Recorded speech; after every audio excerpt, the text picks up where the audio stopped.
안녕하세요. 나사로의 부활 이야기 계속 이어서 해보도록 하겠습니다. 33절부터 읽어보겠습니다. 예수께서 그가 우는 것과 여기서 그는 마리아이겠죠. 또 함께 온 유대인들이 우는 것을 보시고 심령에 비통히 여기시고 불쌍히 여기사라고 나옵니다. 두 가지의 감정을 사람들이 우는 모습을 통해 느끼시는데요.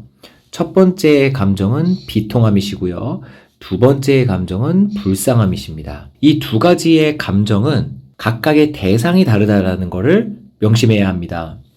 비통히 여기셨다라는 이 감정의 객체는 나사로의 죽음에 대하여 비통히 여기셨다라는 의미입니다.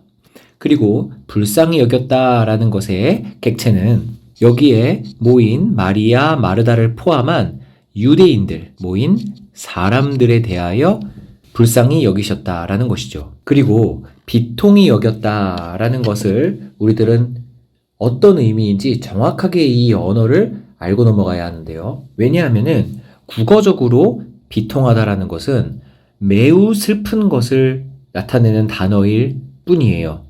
근데 사실 원어적인 의미로 봤을 때 여기에서의 비통함은 분노하시다라는 의미에 좀 더 가깝다고 합니다. 그런데 해석이 비통하다라고 되어 있는 것이 조금 잘못된 핀트라고 볼 수가 있지요. 그래서 다시 말씀드리자면 예수님께서는 두 가지의 감정을 품으셨다고 요한복음에 나오는데 먼저 나사로의 죽음을 통하여서 분노를 느끼셨고 또 여기에서 울고 있는 유대인들을 보시며 불쌍히 여기셨다라는 것으로 정리할 수가 있겠습니다. 그렇다면 예수님께서는 왜 나사로의 죽음에 분노를 느끼셨을까요? 왜 화가 나셨을까요? 35절까지 읽고 남은 해석들을 해드리겠습니다.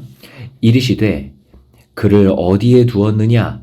이르되 주여 와서 보옵소서 하니 예수께서 눈물을 흘리시더라 라고 나옵니다. 이 눈물은요, 비통함에서부터 비롯된 눈물이라기보다는 불쌍함에서부터 비롯된 눈물이겠죠. 그럼 하나님께서는 왜 이 자들을 불쌍히 여기셨고 또 나사로의 죽음에 분노하셨을까요? 이 모든 것의 원인이요, 바로 인간의 죄 때문이기 때문입니다. 인간의 죄 때문에 이 모든 것들이 벌어지고 있다는 것입니다. 예수님께서는 죄의 결과인 사망이라는 것을 목격하고 계시는 중이시고 자신이 사랑하는 직접 손으로 창조하신 인간이란 피조물들이 그 죄의 결과에 굴복하며 그저 낙담하고 슬퍼하는 모습을 보시며 사단이 유혹한 이 죄라는 것이 얼마나 당신의 사랑하는 자녀들을 가슴 아프게 하는지 그거를 목격하고 계시기 때문에 분노와 불쌍함을 동시에 느끼고 계시다는 거예요. 요약하자면 예수님께서 흘리시는 이 35절의 눈물은 인간의 죄 때문에 빚어지는 모든 참상들을 목격하신 후 그것에 대한 분노와 또 자녀들을 향한 불쌍함, 그것이 섞여 있는 눈물이라는 것입니다. 뒤에서 예수님께서 나사로를 살려주시는데 왜 여기에서 눈물을 흘리시지? 라는 생각을 떨칠 수가 없었습니다. 가르쳐주는 사람이 없으니 그냥 넘어갈 수밖에 없었죠. 하지만 이 눈물의 의미는 인간의 죄에 대한 그 결과를 보시는 애통한 눈물이라는 것입니다. 나사로의 죽음 때문에 그저 울고 계시는 거라고 이거를 축소시켜서 생각해버리면 이것은 그저 쇼맨십에 불과한 것처럼 느껴질 수밖에 없다는 것이에요. 이것이 얼마나 우리들에게 위로를 줍니까? 인간들의 병, 그 다음에 불행한 변수들, 원인 모를 증상들, 우리를 괴롭히는 여러 나쁜 환경들과 전염병들까지 이 모든 것들이 전부 다 우리 인간들의 죄 때문이 아닙니까? 그런데 그 죄를 하나님께서는 인과응보적으로 꼴 좋다, 너는 당해도 싸다, 회개나 하거라 라는 식으로 받아들이시지 않는다는 겁니다. 우리와 함께 애통해 하시고 그 죄로 인한 결과로 고통당하고 있는 인간들을 보시며 눈물을 흘리고 계시는 그 하나님의 마음이 여기에서 고스란히 담겨 있다는 겁니다. 우리를 위하여 눈물로 기도하고 계실 예수 그리스도를 생각하면 당연히 큰 힘이 되고 그 어떠한 것보다 위로가 되겠죠. 36절입니다. 오해하는 유대인들이 나오는데요. 이에 유대인들이 이렇게 말합니다. 보라, 그 나사로를 얼마나 사랑하셨는가. 오죽하면 저렇게 펑펑 우실까. 라고 의도를 눈치채지 못하는 해석을 합니다. 그리고 37절에요. 그 중에 어떤 이는 비아냥을 거립니다. 이렇게 말했대요. 맹인의 눈을 뜨게 한 이 사람이 그 나사로는 죽지 않게 할 수 없었더냐? 라고 하더라. 자, 이런 비아냥을 예수님께서는 어떻게 보실까요? 우리 인간적인 측면에서 하나님에게 삿대질하고 하나님을 비아냥거리는 불신자들, 심판받아 마땅하다라는 느낌이 들지 않습니까? 복음을 아무리 전해도 하나님을 안 믿는 걸 넘어서서 오히려 하나님에게 삿대질하고 하나님을 비아냥거리는 불신자들이 우리를 굉장히 열받게 하죠. 하지만 요한복음에서는 이러한 비아냥거리기까지 하는 이 사람들을 향한 하나님의 마음이 드러나는데요. 그게 38절입니다. 이 비아냥에 예수께서 다시 속으로 어떻게 요한은 예수님의 속마음까지 알 수 있어서 이렇게 기록을 했을까요? 이것은 분명 성령의 조명하심으로 이 성경을 썼다고밖에 볼 수가 없습니다. 예수님의 속마음이요. 이 비아냥을 보고 이렇게 생각하셨다는 거예요. 비통히 여기셨다고요. 여기서의 비통이도 아까 말씀드렸다시피 분노의 감정이 섞여 있습니다. 즉 슬픔과 분노의 감정이 섞여 있는 원어적 의미인데요. 이것이 의미하는 것은 예수 그리스도를 잘 알지 못하고 오히려 비아냥거리며 그리스도를 조롱하는 사람들도 우리 하나님께서는 그들을 향한 시선이 결코 증오의 시선으로 보지 않는다라는 것입니다. 그러니까 어쭈 이것 봐라 감히 창조자인 나를 조롱해 이런 뉘앙스가 아닌 겁니다.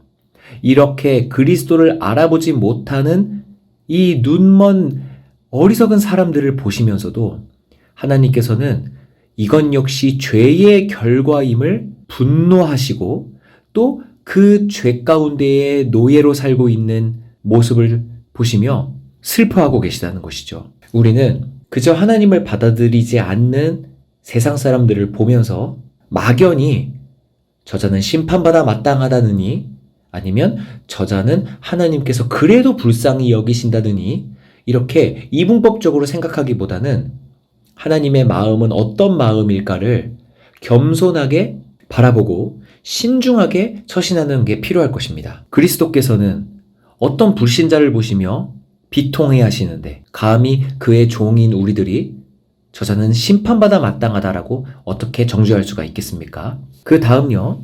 무덤에 가시고요. 무덤이 굴로 되어 있기 때문에 돌로 막혀 있거늘 예수께서 이르시되 돌을 옮겨 놓아라 라고 하시니 라고 나옵니다. 이때 당시의 유대 장례 문화는요. 굴 속에 시체를 꽁꽁 싸매서 넣고 한 사람이 옮길 수 없을 정도의 거대한 바위로 그 굴을 막아서 무덤으로 삼은 전통이 있습니다. 근데 여기에서 아더핑크 목사님께서 한 가지 목회적 관점으로 설교하시는 부분이 있는데 그 부분을 소개시켜 드리고 싶습니다. 왜 예수님께서는 신적인 능력으로 돌을 직접 옮기지 않으시고 왜 근처에 있는 사람들로 하여금 돌을 옮겨 놓으라 라고 명령을 하셨을까? 그리고 또 44절에 보면은 나사로는 무덤에 들어갈 때와 똑같은 모습으로 걸어 나오게 되는데요. 즉 손과 발을 이 삼배로 동동 쌓여져 있고 그리고 그 얼굴은 수건으로 덮여 있는 염이 되어 있는 상태거든요. 그런데 예수님께서는 또 역시 그의 신적인 능력으로 이 배와 수건을 풀거나 없애지 않으시고 왜 또 이건 역시 주변 사람들에게 명령하여 풀으라고 하시냐라는 거예요. 이것을 아더핑크 목사님께서는 죄인의 거듭남, 그러니까 이것을 영적인 부활, 하나님을 영접하는 사건이라고 보고서는요. 이것들을 모든 사람들이 함께 목격하고 공유할 수 있게 하신다라는 측면으로 설교를 하세요. 즉, 그 거듭남은요. 자기 혼자만 개인적으로 알고 기뻐하는 것이 아니라 모든 사람들과 함께 동역하여서 중생을 이루게 되고, 그리고 그 근처에 있는 신자들과 불신자들 모두 다 그 사람이 중생하였고 부활하였다라는 것을 전부 다 공유할 수 있게끔 명확하게 보여주신다라는 의미라는 겁니다. 이것을 통하여 주변 사람들은 저 사람이 거듭났는지 전혀 모르겠는데 나 혼자만 나는 예수를 믿어. 나는 거듭난 사람이야. 나를 구원해 주신 하나님께 감사해. 뭐 이런 고백들을 마음껏 하고 다니는 사람 있지 않습니까? 주변 사람들은 저 사람의 행실과 말을 들여다보면 예수 모르는 자 같거든요. 그런데 정작 그 당사자는 구원받았다는 건 아예 기정사실처럼 생각하고 있는 사람들이 있어요. 이 해석을 보자면 결코 아니라는 겁니다. 거듭난 자는, 즉 예수 그리스도를 영접한 자는 주변 사람들에게 티가 나기 마련이고, 그리고 또 그 사람의 중생 가운데에 사람들의 도움을 받아서 중생하는 원리이기 때문에 모든 사람들이 하나님의 살아계심을 그 중생한 사람으로 하여금 믿게 되어진다라는 것입니다. 절대 변화될 수 없는 환경 가운데에서 사람 자체가 예수를 믿고 삶이 달라지는 모습을 볼 때 가장 그리스도께서 살아계시는구나 라는 것을 느끼게 되거든요. 계속해서 39절 읽어보겠습니다. 예수께서 이르시되 돌을 옮겨 놓으라 하시니 그 죽은 자의 누이 마르다가 이르되 주여 죽은 지가 벌써 4일이 되었는데 벌써 냄새가 나나이다 라고 말합니다. 이 말은 곧 뭡니까? 뭐하러 시체를 다시 보려고 하시냐라는 거예요. 즉 돌을 옮겨 놓아라 라고 하시는 이 명령이 마르다는 우리 오빠를 지금 살려주시려고 하는가 보구나 라는 믿음이 아니라 예수님이 우리 오빠 나사로를 너무 보고 싶어서 그 시체라도 보려고 돌을 옮기라고 하시는구나. 근데 우리 예수님 어쩌나 이 시체 썩은 냄새 맡으시면 안 되는데 하고선 예수님을 걱정하는 포장지로 둘러싼 불신앙이 드러나는 장면이라는 겁니다. 굉장히 교묘한 장면인데요. 우리가 예수님을 위해서 이것도 한다, 또 하나님을 위해서 저것도 한다 라고만 말하면 모든 것이 다 선하다라고 생각하는 경향들이 있는데 그 안에 알맹이가 무엇이냐에 따라서 아무리 하나님을 위한 일이라고 떠벌린다 하더라도 그 안에 불신앙으로 가득 차 있을 수도 있다라는 것, 그것도 우리는 눈여겨보고 넘어가야 할 부분입니다. 40절입니다. 예수께서 이르시되 답답하구나 마르다야, 내 말이 너가 믿으면 하나님의 영광을 보리라 라고 아까 말하지 아니하였느냐 라고 꾸짖으세요. 사실 이 말은 예수님께서 마르다에게 직접 하시는 장면이 복음서에 나와 있지는 않습니다. 그러나 충분히 추측해 볼 수 있는 것은 11장 4절에 보면요.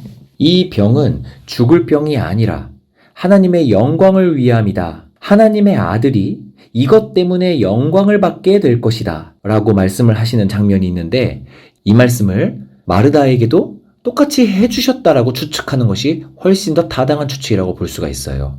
하지만 마르다는 예수님 앞에서 호들갑만 떨다가 이러한 진리의 말씀들은 다 놓쳐버린 감정적이고 그저 내용 없는 열심만 추구하는 그러한 신자로 상징되어지는 일관성이 나타나는 것입니다. 그 다음에 41절에 사람들이 돌을 옮겨 놓았죠. 그 이후에 예수님께서는 하나님께 기도를 하십니다. 이 장면부터는 다음 시간에 살펴보도록 하겠습니다. 연속해서 들으시면 더 유익하실 겁니다. 들어주셔서 감사합니다.